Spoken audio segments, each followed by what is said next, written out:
and today we're going to give you a quick brief on the potential new changes coming up in August around the unitary plan. We'll be covering off the single house zoning, heritage zoning and character zoning properties, which could potentially affect you.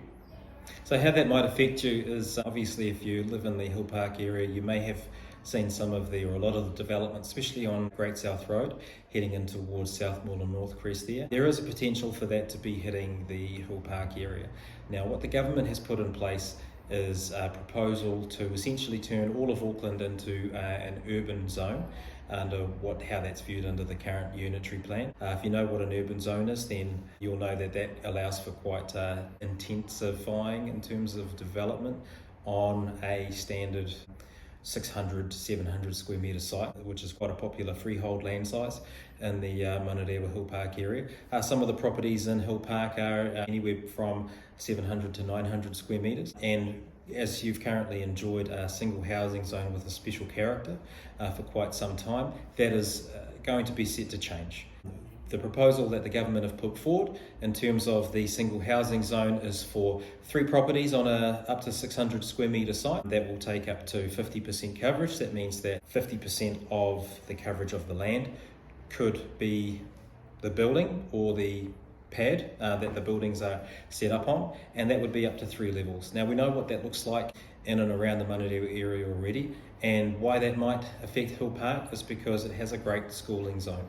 But what we're going to start seeing more of now potentially is an intensification around the development in the Hillpark area if that single housing zone takes effect under the new medium density housing plan that the government's looking to put forward. Now one of the catches there is that Hillpark has traditionally been a special character zone as well, but what we've seen in the proposal is that special character zones will be wiped out. That's a little bit of a shock to hear. One of the catches around some of the properties that we've had for sale and seen for sale in the area traditionally over the last few years is that a lot of the native trees are very hard to get resource consent to remove. We would love to see that stay and continue to be the case, but there are a lot of properties that are open and don't have those natives on those properties, so that won't be so much of an issue.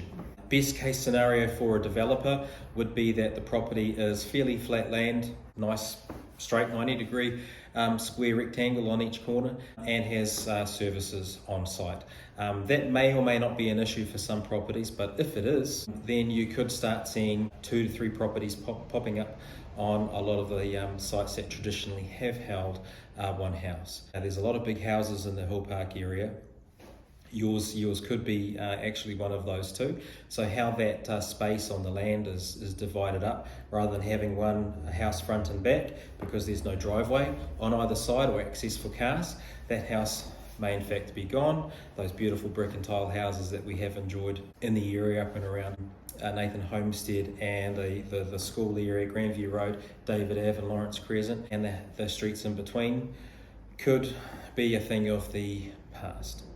Now one of the things that you have on your side is the fact that currently the market for developers approaching landowners in single housing zones, the money's not there for them to get back on their investment. If they're buying too high, they're not going to be selling. They would have to essentially be selling houses, individual standalone houses on those sites for in the $1.8 to $2 million range to actually make out any money, or slightly less to break even. I've had different information that the proposal for the medium density housing rules take effect from the 1st of August.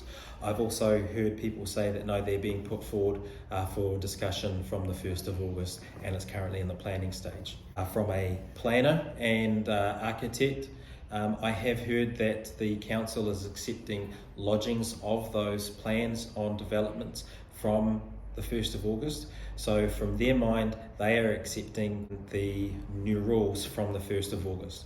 So there's the potential for that to happen. I don't see that as being a huge problem for Hillpark at the moment, but it is cause for concern, especially over the how we have enjoyed the area over the last 30-40 years being as beautiful as it has been. Obviously would love for it to stay that way, but obviously the residents are in control of how that works out. Everybody's looking for the best price to sell their property for. If a developer has the best price, Who are we to say that they're not entitled to take that? Because whenever everybody gets in line to sell their property, they're just looking for taking their next step. I'm finding with other suburbs that have traditionally been very staunch over how they want the area to stay, the money does talk at the end of the day. What's on everybody's side at the moment is that the money doesn't seem to be there. So for the meantime, it seems like that development won't be taking effect. However, if there were 3 or 4 homeowners looking to sell all in a row and provide a great opportunity for intensification of development, which means that the money is there on the other side when they come to sell. There is some information to back up what we're saying, and we'll provide that in a link in the description for that. If you do have any questions, feel free to email us in the description below, matt@clientfirst.co.nz or Aneil@clientfirst.co.nz, or our numbers are just right here. If there is any information that you'd like more of, feel free to call and get in touch. Otherwise, thanks for tuning in. You have a great day. Thank you.